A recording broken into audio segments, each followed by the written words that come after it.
परिचय। जैसा कि हम पहले भी चर्चा कर चुके हैं कि जनन जीवों की वह क्षमता है जिसके द्वारा वो अपने समान जीव संतति को जन्म देता है, जिसमें कि अधिकांश गुण उसी के समान होते हैं। हाँ माधुरी, वह प्रक्रिया जिसमें नर और मादा युग्मक के संलयन से एक नए जीव की उत्पत्ति होती है, लैंगिक जनन कहलाती है। तो आओ अब हम इसके बारे में विस्तार से चर्चा करें। उद्देश्य।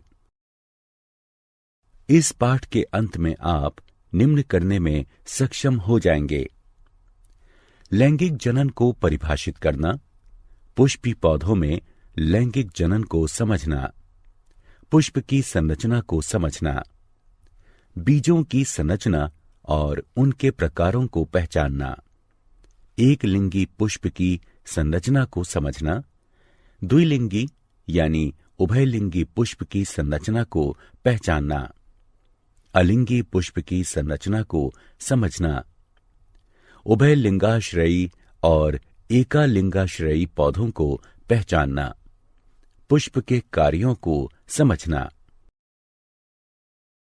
पुष्पक्रम की संरचना तथा उसके प्रकारों को पहचानना, परागण की प्रक्रिया और उसके प्रकारों को समझना, निषेचन की प्रक्रिया को समझना, बीजांड की संरचना को पहचानना, युग्मक संलयन की प्रक्रिया को समझना, त्रिसंलयन की प्रक्रिया को समझना, द्विनिषेचन की प्रक्रिया को समझना।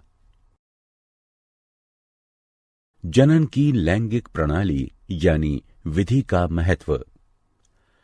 लैंगिक जनन संतति में गुणों की विविधता को बढ़ाता है।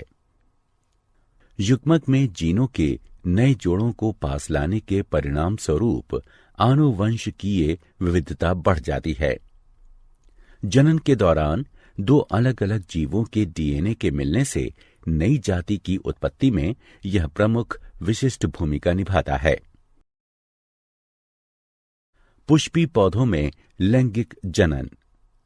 प्रारंभिक अवस्था में पौधे पत्तेदार या कायिक चरण में होते हैं तथा जब वे वृद्धि तथा जनन करते हैं अथवा प्रजनन चरण में तब उन पर पुष्प बनते हैं। इसलिए हम यह कह सकते हैं कि पुष्प पौधे के जननीय भाग होते हैं। पुष्प। पुष्प पौधे का एक चमकीले रंग का जननीय भाग है। पुष्प के डंठल को पुष्पवृंत यानी पेडिकल कहते हैं। पुष्पवृंत का फूला हुआ चपटा सिरा पुष्पासन यानी थैलेमस बनाता है। पुष्पासन यानी थैलेमस से पुष्पीय यानी फ्लोरल पत्तियां निकलती हैं, जो कि 4 प्रकार की होती हैं: बाह्यदल, दल यानी पंखुड़ी, पुंकेसर और अंडप। बाह्यदल और दल यानी पंखुड़ी पुष्प के जनन के लिए अनावश्यक भाग हैं, जबकि पुंकेसर और अंडप पुष्प के आवश्यक भागों का निर्माण करते हैं तथा इनमें जनन कोशिकाएं पाई जाती हैं। बाह्यदल या कैलिक्स हरे रंग के होते हैं तथा पुष्प का बाहरी चक्र बनाते हैं। दल यानी पंखुड़ी या कोरोला बाह्य दल के बाद स्थित होते हैं। ये अधिकतर रंगीन होते हैं तथा कीटों को परागण के लिए आकर्षित करते हैं। पुंकेसर या पुमंग दल यानी पंखुड़ी के बाद स्थित होते हैं। प्रत्येक पुंकेसर वृत्त सदृश डंठल तंतु और चपटी घुंडी सदृश परागकोश से बना होता है। परागकोश में पराग पुटियां यानी पोलन सैक पाई जाती हैं, जो कि परागकण का निर्माण करती हैं। पुंकेसर पुष्प के नर भाग को प्रदर्शित करता है। अंडप या जायांग पुष्प का मादा भाग होता है और पुष्प के बीच का भाग बनाता है। अंडप फूले हुए आधारीय अंडाशय, मध्यवर्तिका और ऊपरी घुंडी सदृश भाग वर्तिकाग्र को दर्शाता है। अंडाशय बीजांड धारण करता है जो कि बीज में बदल जाते हैं। फल बीजों को घेरते हैं तथा उनकी रक्षा करते हैं। बीज बीज परिपक्व बीजांड होते हैं। बीज के अंदर भ्रूण तथा संचित भोजन पाया जाता है, जो कि अंकुर बनने के समय विकसित हो रहे भ्रूण के द्वारा प्रयोग में लाया जाता है। एक परिपक्व बीज दो महत्वपूर्ण भागों से मिलकर बना है, जो कि इस प्रकार है: बीजावरण और भ्रूण। बीजावरण एक सख्त परत होती है जो कि बीज के आंतरिक भागों की रक्षा करती है। भ्रूण मूलांकुर, प्रांकुर और बीज पत्रों से मिलकर बना होता है। मूलांकुर नवीन जड़ बनाता है तथा प्रांकुर नवीन तने का निर्माण करता है। बीज एक बीज पत्री तब कहलाता है जब उसमें एक बीज पत्र पाया जाता है तथा द्विबीज पत्री तब कहलाता है जब उसमें दो बीज पत्र उपस्थित होते हैं। बीज भ्रूण पोषीय तब हो सकता है जब उसमें भ्रूण पोष पाया जाता है तथा भ्रूण पोष रहित तब होता है जब उसमें भ्रूण पोष उपस्थित नहीं होता है।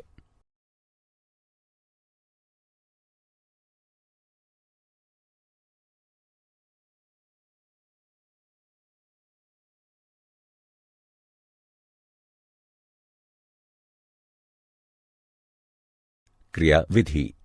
चलिए बीज की संरचना को भलीभांति समझने के लिए एक क्रिया विधि करते हैं।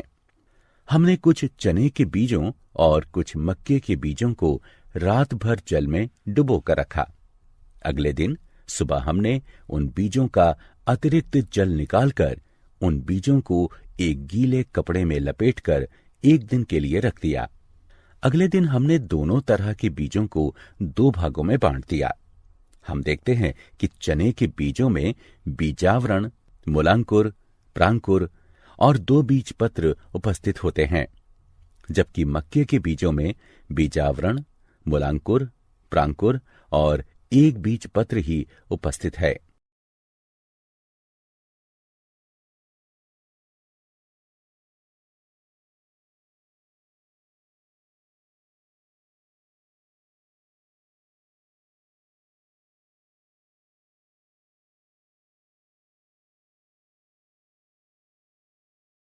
एक लिंगी पुष्प वे पुष्प जिनमें या तो पुंकेसर या स्त्री केसर पाया जाता है, उन्हें एक लिंगी पुष्प कहते हैं। उदाहरण: पपीता, तरबूज।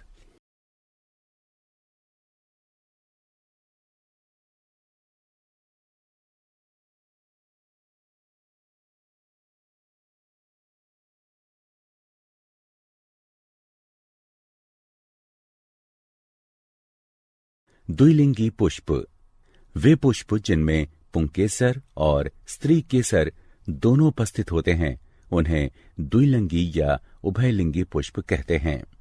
उदाहरण: मटर, हिबिस्कस और सरसों।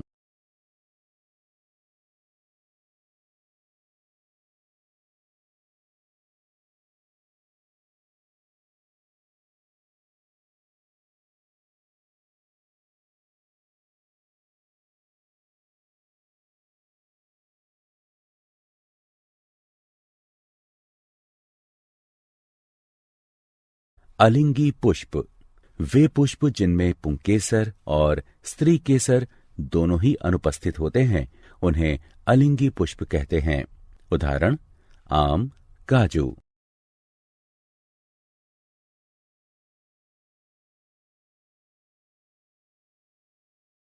उभयलिंगाश्रयी तथा एकालिंगाश्रयी पौधे वे पौधे जिनमें दोनों प्रकार के एक लिंगी पुष्प पाए जाते हैं, उभयलिंगाश्रयी पौधे कहलाते हैं।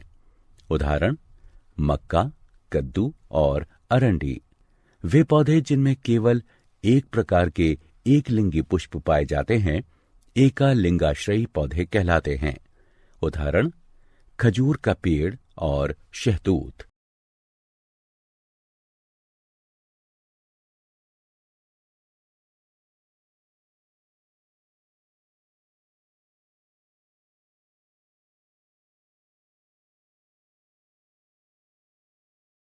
पुष्प के कार्य।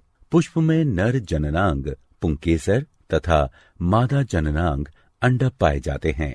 पुष्प पौधे का वह भाग है जो कि लैंगिक जनन में भाग लेता है। अंडाशय परिपक्व होकर फल का निर्माण करता है जिसमें बीज उपस्थित होते हैं।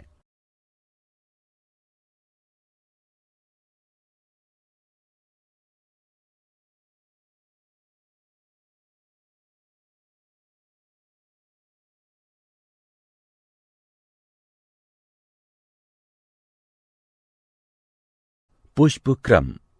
पुष्प सदैव अकेले नहीं पाए जाते हैं। ऐसे पुष्प जो कि आकार में छोटे होते हैं वे अधिकतर गुच्छों में पाए जाते हैं। वह अक्ष जिस पर कि पुष्पों का गुच्छा लगा होता है पुष्प क्रम कहलाता है। यह अंतस्थ अथवा कक्षीय हो सकता है। फूल गोभी पुष्प क्रम का एक अच्छा उदाहरण है। परागण। पौधे का नया बीज तब बनता है जब एक नर युग्मक जो कि परागकण में उपस्थित होता है एक मादा युग्मक जो कि बीजांड में उपस्थित होता है के साथ संलयित होता है। एक पुंकेसर के परागकोश से अंडक के वर्तिकाग्र तक परागकण के स्थानांतरित होने को परागण कहते हैं। परागकण कई अभिकर्मकों यानी कारकों जैसे कीड़े, पक्षी, मनुष्य और जल के द्वारा स्थानांतरित होते हैं। परागण दो प्रकार का होता है, स्वपरागण और परपरागण। जब परागकण एक पौधे के पुष्प के परागकोश से उसी पुष्प या अन्य पुष्प के वर्तिकाग्र तक स्थानांतरित होते हैं तो उसे स्वपरागण कहते हैं। जब परागकण एक पौधे के पुष्प के परागकोश से उसी जाति के दूसरे पौधे के अन्य पुष्प के वर्तिकाग्र तक स्थानांतरित होते हैं तो उसे परपरागण कहते हैं। निषेचन। परागकण का वर्तिकाग्र पर गिरने के पश्चात अगला चरण निषेचन होता है।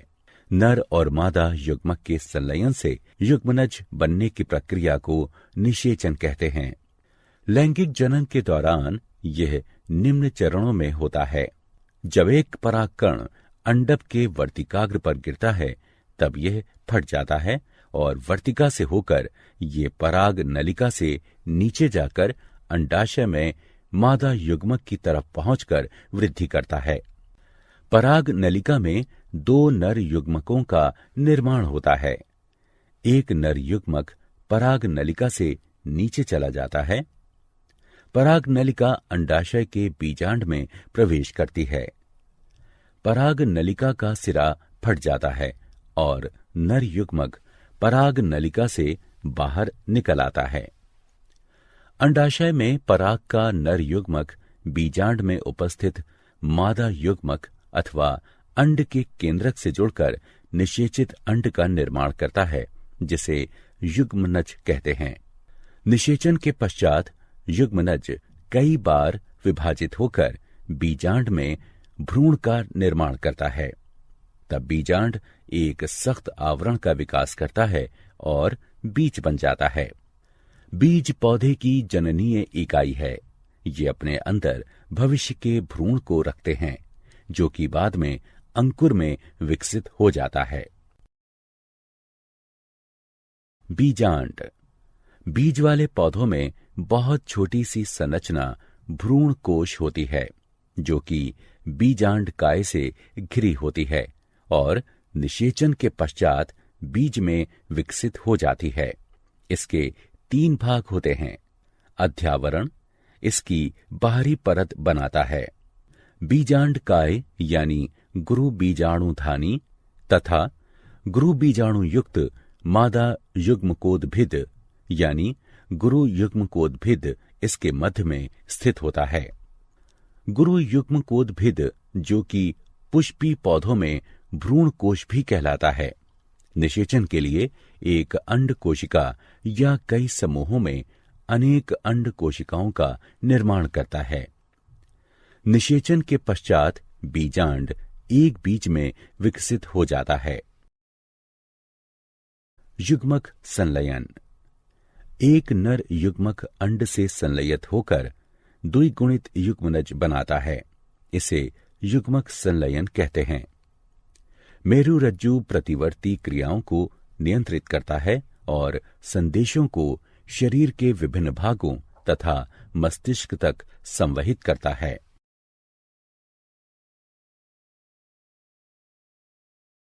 त्रिसंलयन। दूसरा नर युग्मक द्वितीयक केंद्रक के साथ संलयित होकर प्राथमिक भ्रूणपोष केंद्रक बनाता है। इसे त्रिसंलयन इसलिए कहते हैं क्योंकि संलयन प्रक्रिया में 3 केंद्रक सम्मिलित होते हैं, एक नर युग्मक और 2 ध्रुवीय कोशिकाएं। द्विनिषेचन। 2 युग्मकों के युग्मक संलयन द्वारा एक ही भ्रूणकोश यानी पुटी में 2 बार निषेचन की प्रक्रिया घटित होने और त्रिसंलयन को द्विनिषेचन कहते हैं। क्या आप जानते हैं पक्षियों के द्वारा किया गया परागण पक्षी परागण कहलाता है। जलोद्भिद पुष्पों में परागकण हल्के होते हैं किंतु मोम से ढके होते हैं। खाने योग्य पराग रोसा, मैग्नोलिया और क्लीमेंटिस के द्वारा बनाए जाते हैं। ज़ोस्टेरा में सबसे लंबा पराग लगभग 2500 माइक्रोमीटर लंबाई का पाया जाता है, जबकि मयोसोटिस में सबसे छोटा पराग लगभग 2.5 से 3.5 माइक्रोमीटर लंबाई तक का पाया जाता है। एरीथ्रीना में कौओं और गिलहरियों के द्वारा परागण होता है। वायु में पराग की उपस्थिति के कारण प्रत्यूर्जिता यानी एलर्जी अभिक्रिया होती है, जिसके कारण हे बुखार हो जाता है। निषेचन के बिना अंड के विकास को अनिषेक जनन कहते हैं। निषेचन के बिना फल बनने की प्रक्रिया को अनिषेक फलन कहते हैं।